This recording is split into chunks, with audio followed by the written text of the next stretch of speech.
Welcome to Lit Lounge, your cozy corner for English literature. Today, we are traveling back in time to explore the world of Neo-Classicism, an era that revived the ancient ideals of order, reason, and elegance. Ready to dive in? Neo-Classicism refers to the revival of classical Greek and Roman ideals in art, literature, architecture, and philosophy, particularly during the late 17th to early 19th centuries. It was a reaction against the extravagance of the Renaissance and Baroque periods and sought to return to order, reason, harmony, discipline, and decorum.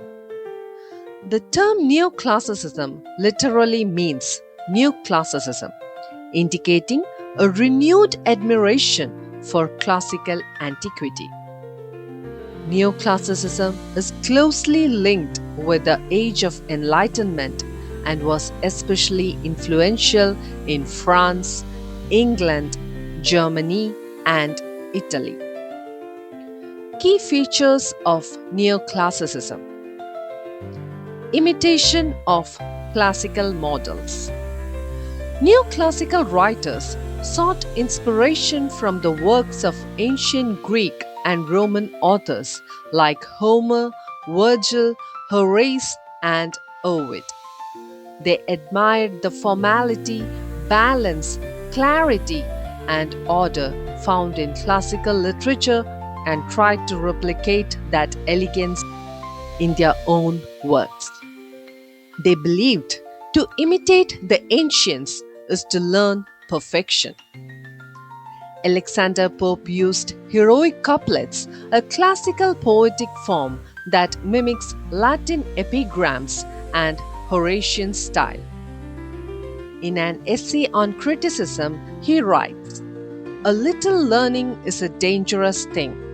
Drink deep, or taste not the Pierian spring."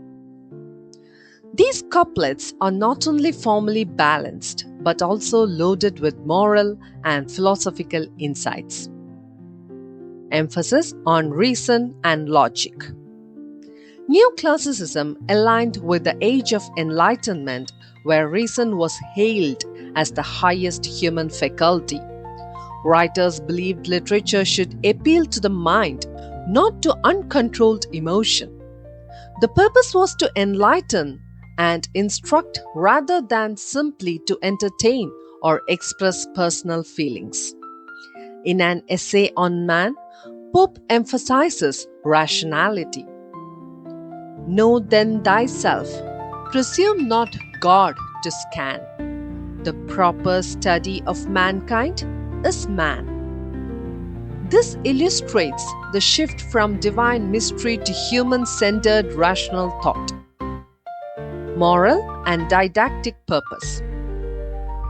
Literature was expected to teach moral values and promote virtue.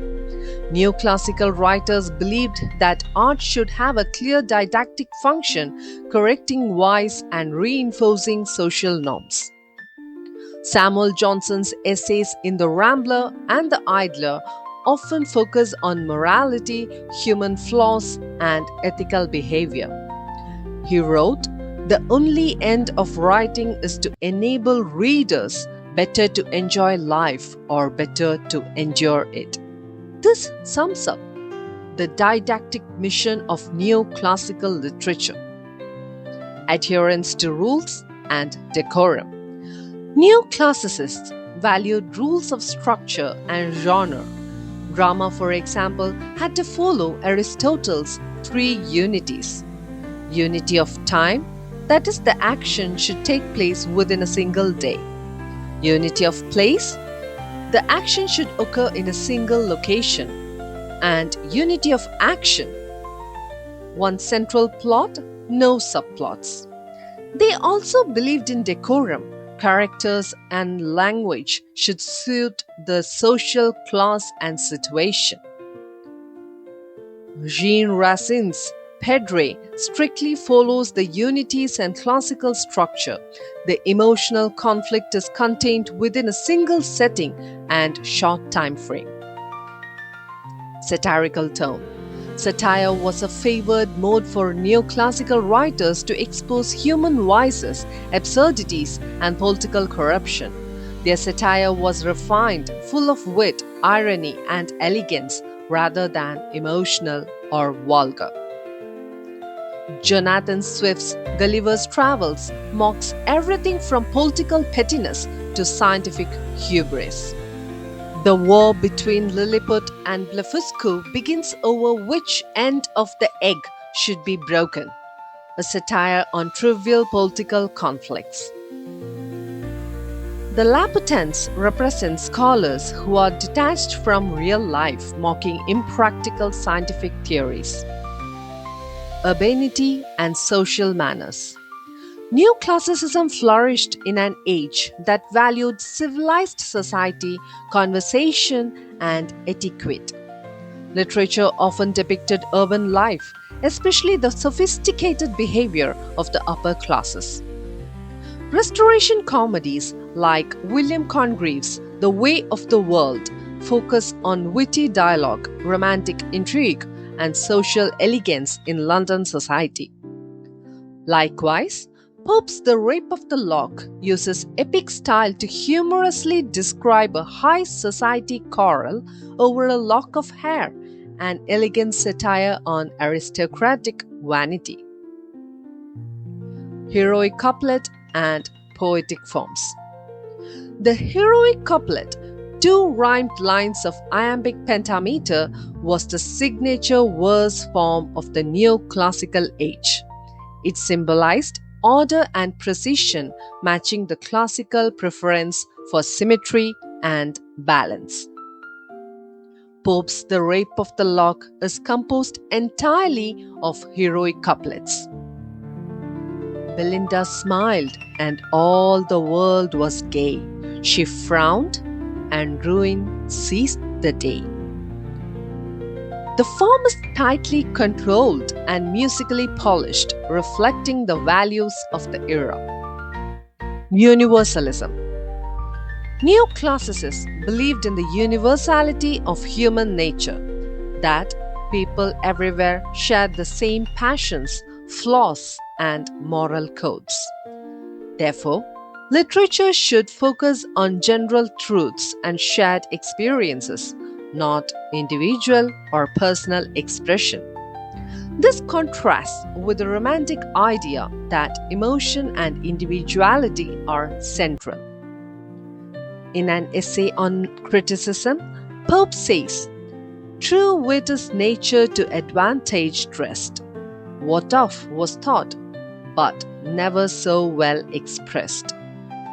This celebrates shared wisdom, not originality. Here's the list of important icons of Neoclassicism.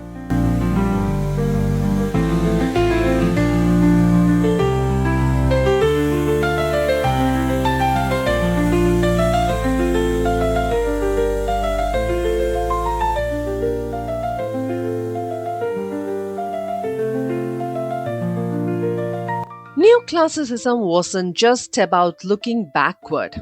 It was about applying timeless ideals to improve the present. Through form, reason, and moral instructions, neoclassical writers sought to bring order to chaos, truth to art, and wisdom to society. Neoclassicism inspired the Augustan age of literature, established the foundation of modern literary criticism, and influenced everything from architecture to music. But, as all eras do, it faced its own rebellion, Romanticism, with its passion and individuality, rose in response. Neoclassicism wasn't about copying the past, it was about applying timeless wisdom to a changing world. In every heroic couplet and satirical line, these writers taught us that literature can shape minds, correct flaws, and reflect the best and worst of human nature. If you enjoyed this literary time travel, don't forget to like, share, and subscribe to Lit Lounge. Let's keep the classics alive, one video at a time.